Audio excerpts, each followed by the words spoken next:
Hello friends, आज हम बहुत ही महत्वपूर्ण टॉपिक देखने जा रहे हैं जिस टॉपिक का नाम है वायुमंडल। वायुमंडल दोस्तों जो है पृथ्वी का एक बहुत महत्वपूर्ण अंग होता है। वायुमंडल के बिना पृथ्वी पर जीवों का विकास नहीं हो पाएगा। तो आज हम देखेंगे वायुमंडल के बारे में विस्तार से। तो बिना विलंब किए सीधे चलते हैं अपने टॉपिक पर, ठीक है। तो वायुमंडल किसे कहते हैं दोस्तों? तो याद रखिएगा, वायुमंडल जो है पृथ्वी के चारों ओर घिरे हुए वायु की सबसे बड़ी मात्रा जो अधिक क्षेत्र पर बना हुआ है उसे वायुमंडल कहते हैं। याद रखिएगा,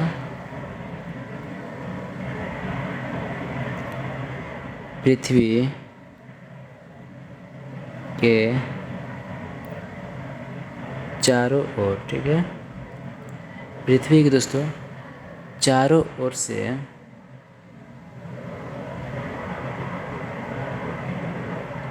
घिरे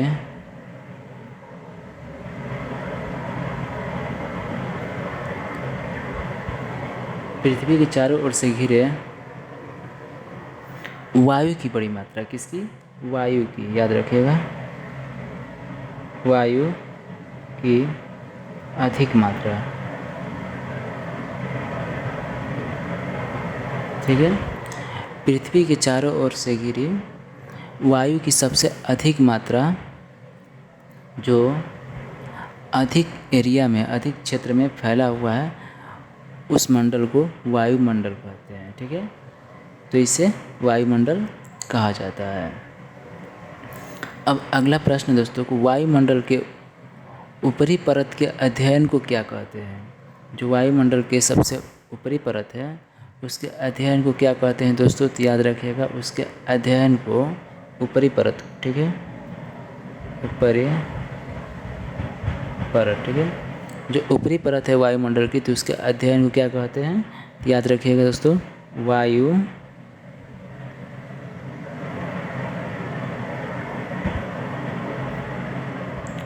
विज्ञान। क्या कहते हैं दोस्तों?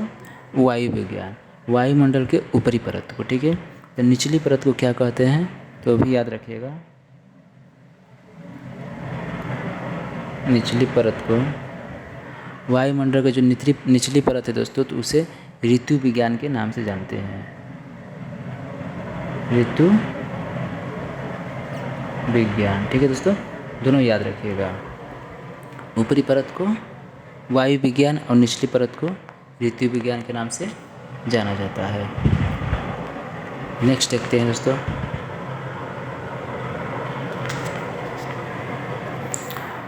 वायुमंडल जो है दोस्तों, वायुमंडल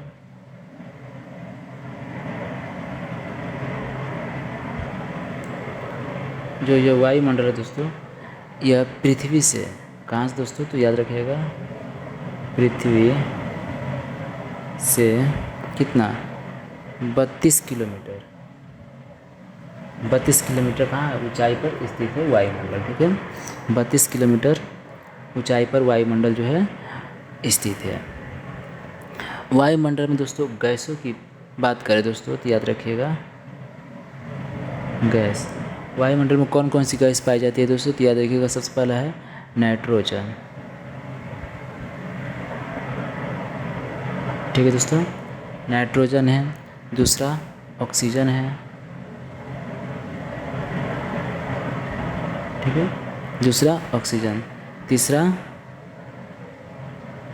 कार्बन डाइऑक्साइड,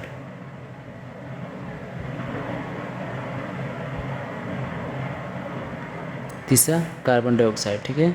चौथा जो है दोस्तों ओजोन। ओजोन दोस्तों याद रखिएगा, ओजोन गैस है, ठीक है, ओजोन परत मत समझिएगा, ओजोन गैस है, ठीक है। नेक्स्ट जो है दोस्तों जलवाष्प। ये दोस्तों जो है चारों पाँचों ये वायुमंडल के गैसों के अधीन पाया जाता है, ठीक है। गैस ग्रुप में ये 5 याद रखिए कि वायुमंडल में क्या क्या पाया जाता है? नाइट्रोजन है, ऑक्सीजन है, कार्बन डाइऑक्साइड है, ओजोन है और जलवाष्प है। ये मुख्य रूप से वायुमंडल में पाए जाते हैं। ठीक है। अब हम बात करें दोस्तों कि इसमें नाइट्रोजन कितना परसेंट है, सबसे अधिक कौन सा गैस वायुमंडल में पाया जाता है और सबसे कम कौन है। तो याद रखिएगा दोस्तों कि इसमें जो है दोस्तों नाइट्रोजन, या नाइट्रोजन को याद रखिएगा सबसे अधिक मात्रा में, अधिक प्रतिशत, कम से कम जो है दोस्तों यह 78%, कितना है दोस्तों 78% जो है इस नाइट्रोजन वायुमंडल में पाया जाता है। ठीक है। नेक्स्ट जो बात करें हम ऑक्सीजन का, तो ऑक्सीजन जो है दोस्तों यह 21% पाया जाता है। कितना? 21% जो है दोस्तों यह वायुमंडल में पाया जाता है। बाकी जो है दोस्तों यह कितना होगा, ये 8 1 9 और 2 9, बाकी जो 1% जो है दोस्तों ये तीनों मिल करके पाए जाते हैं। तो इन गैसों को याद रखिएगा, सबसे अधिक जो है नाइट्रोजन गैस पाया जाता है, उसके बाद जो है ऑक्सीजन, और बाकी जब जो है ये तीनों मिल करके मिश्रण के रूप में वायुमंडल में पाए जाते हैं। ठीक है। नेक्स्ट प्रश्न है दोस्तों कि पृथ्वी के ताप बनाए रखने में, याद रखिएगा पृथ्वी का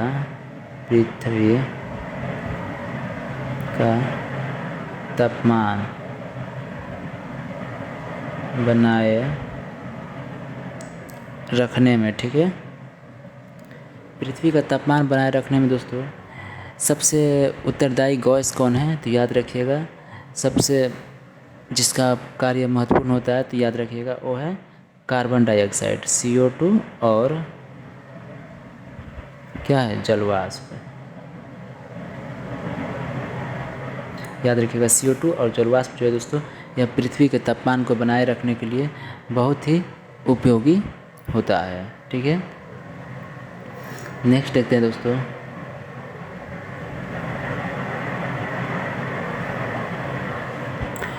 वायुमंडल में तापमान की वृद्धि को क्या कहते हैं, तो याद रखिएगा दोस्तों पृथ्वी पर, ठीक है, पृथ्वी पर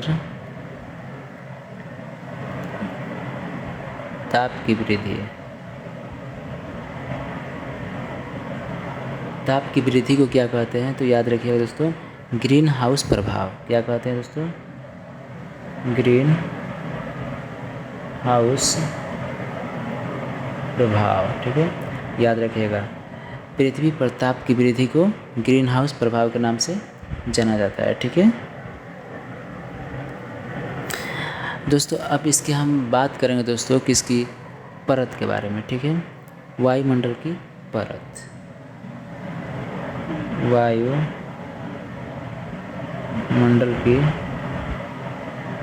परत। ठीक है, वायुमंडल की परत के बारे में हम बात करेंगे कि वायुमंडल में कितने परत पाए जाते हैं, और वह परत के बारे में हम अध्ययन करेंगे इस वीडियो में।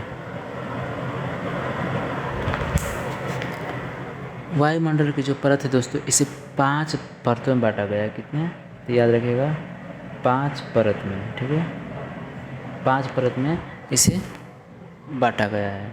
नंबर 1 जो होता है दोस्तों वो आता है क्षोभमंडल। नंबर 1 में क्षोभमंडल है। ठीक है, नंबर 2 की बात करें दोस्तों तो वो है समताप मंडल, समताप मंडल। ठीक है, नंबर 3 की बात करें दोस्तों तो वो आता है नंबर 3 में मध्य मंडल, मध्य मंडल। ठीक है, नंबर 4 की बात करें तो याद रखिएगा दोस्तों आयन मंडल, आयन मंडल। ठीक है, और लास्ट है अंतिम 5वां वो है बाह्य मंडल।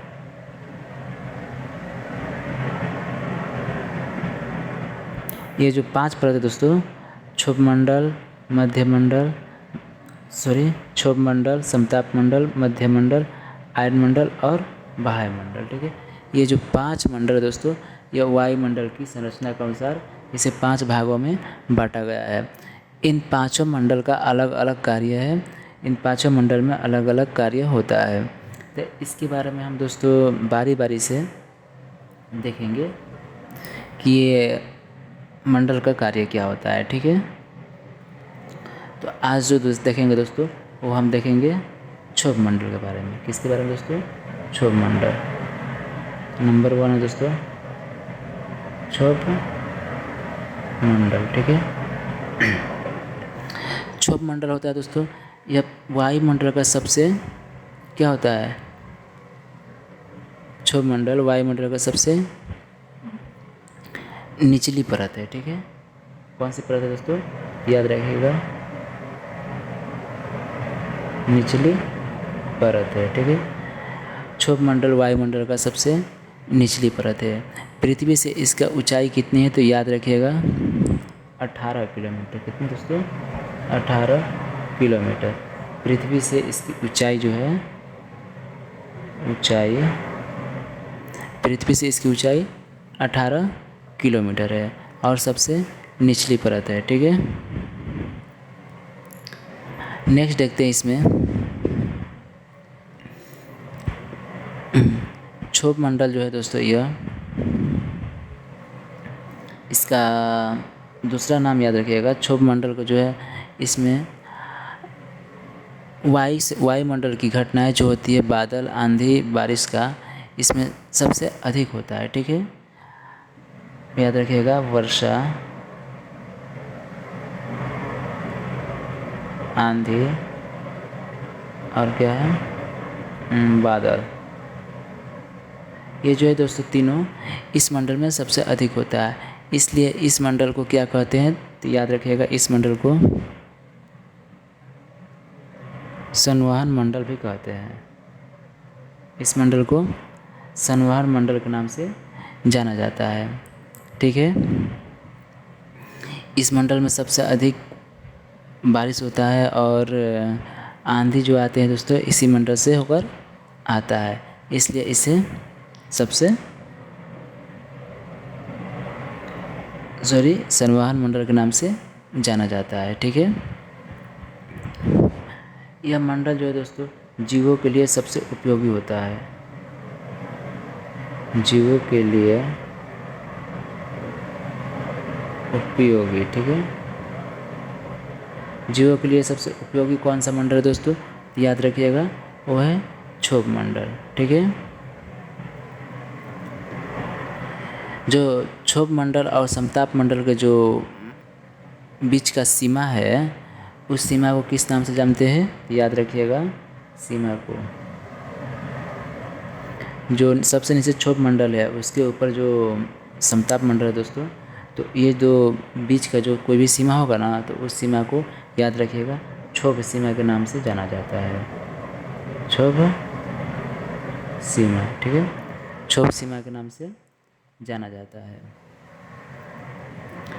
तो क्षोभ मंडल के लिए सबसे इतना ही महत्वपूर्ण प्रश्न दोस्तों, इससे आगे क्षोभ मंडल में कोई नहीं है, ठीक है। क्षोभ मंडल से जो भी प्रश्न आएगा वो इतने ही से आता है, तो ये सब याद रखिएगा। नेक्स्ट मंडल जो है दोस्तों हम अगले वीडियो में कराएंगे। तो आज के लिए दोस्तों इतना ही। वीडियो कैसा लगा, वीडियो अच्छा लगे तो वीडियो को लाइक कीजिएगा, शेयर कीजिएगा।